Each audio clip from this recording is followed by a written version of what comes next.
Welcome to Capo Racer Garage. I am Dan, and in this video, I'm gonna steal my own motorcycle. If you're anything like me, you've probably spent a lot of energy, a lot of time, a lot of money into your bike, building it up over a few years. Or you've possibly saved or got a loan and purchased a bike exactly what you want. So how paranoid are you about parking it somewhere that's a bit sketchy or at nighttime and walking away from it and leaving it there? After personally having a vehicle stolen, I can tell you it's a horrible feeling, and especially when you don't have any kind of insurance on the vehicle. And this little black box can be paired with your insurance, or if not, you can use it as your insurance.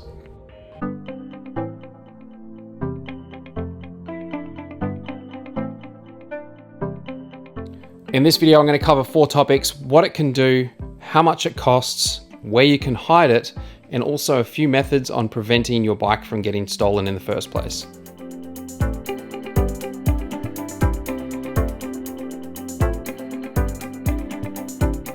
Just in case you've been living under a rock for quite a few years, GPS trackers are extremely useful, and they've become more and more popular because the price point of them is becoming down lower and lower. And the pinpoint accuracy of solid GPS, I'm going to show you exactly what it can do a little bit later in the video and how accurate and how fast it is. There's 2 settings to this unit you can turn on. One is watchdog mode, which is basically a temporary boundary around the unit. So therefore, if you've parked somewhere, you can turn this on, and then if it does move for whatever reason, it'll alert you and turn on emergency mode, which will then alert you every 2 minutes when it's moving. Solid GPS has done an entire video showing you the setup and a few more bits and pieces that this thing can do. It's a really good video. I highly recommend checking that out as well. Solid GPS is only available in Australia and New Zealand at this stage, but I've been told they're going to be branching out and opening up into more countries. But if you're watching this and you're not from Australia or New Zealand, stick around, because the stuff that I'm sharing in this video can work no matter where you live. The pricing of the unit is $157 for the small one, $197 for the medium size, and $247 for the large one. I would probably recommend the small to medium size. I have the medium size one, and you can hardwire them straight to your battery, which means you don't have to necessarily worry about the battery dying, because if you use your motorcycle regularly, it's going to charge it anyway. The only ongoing cost you'll have is $6.99 per month, which is pretty much what I spend on a coffee. So 1 coffee less a month to know exactly where your bike is at all times. It's a no-brainer for me.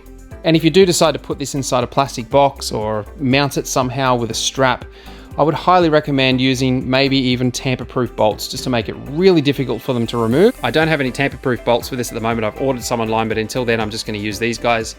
You can make tamper-proof bolts with any kind of Allen head like this. You just get a ball bearing that's the right size, and you can just hammer it down inside that hole.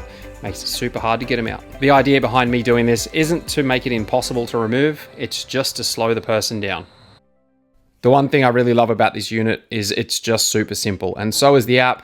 All you have to do is charge it overnight when you receive it, and then turn it on.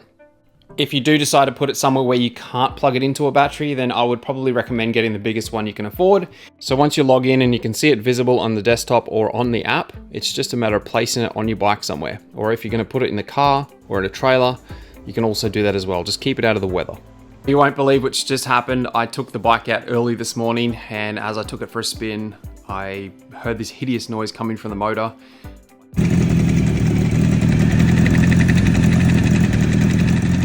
I don't know what it is. It's why it's up on the hydraulic lift table right now, getting some parts taken off it to see if I can figure this out.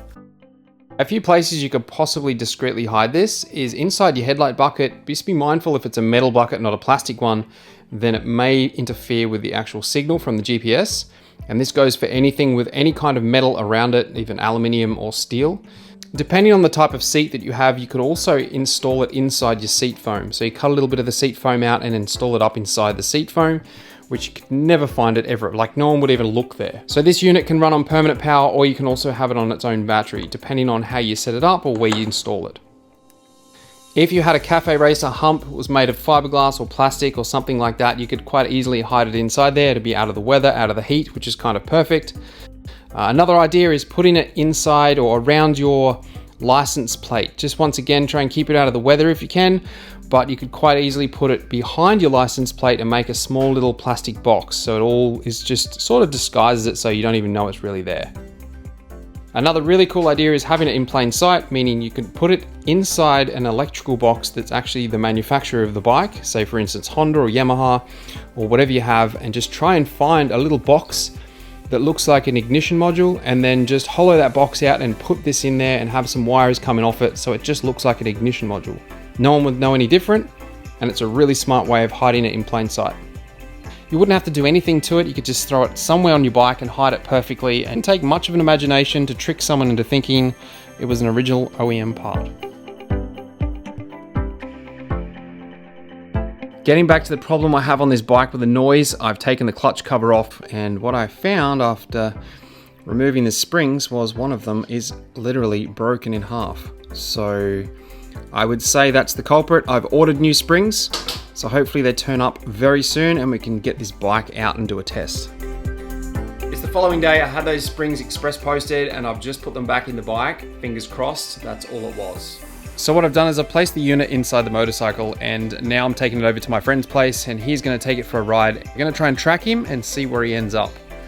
I have my phone on my quad lock mount with the GPS app open, and I can see it's already started to ping me a couple of times. He's on the highway heading south, and that's exactly where I am right now. See if we can see where he goes next.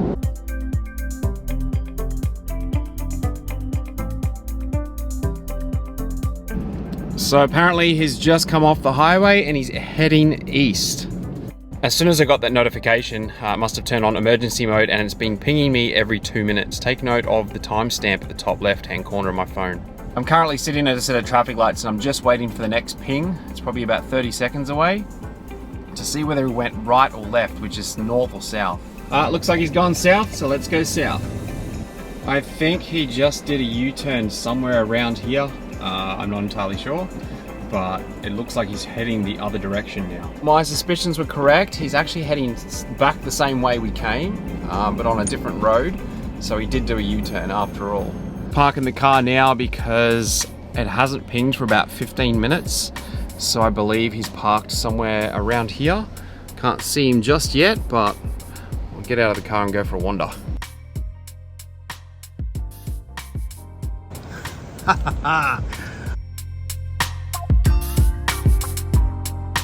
As you can see, the bike is back in the garage. I'm pretty happy with how that performs, but I'll be honest with you, all of the pings were pretty much consistently every 2 minutes, and the last one took the longest. It was probably around the 3-minute mark. I don't know why it was a bit longer, but I mean, we found the bike and we're here now. Imagine if this was a real scenario and you did lose your bike and then you were able to track it. Imagine the relief.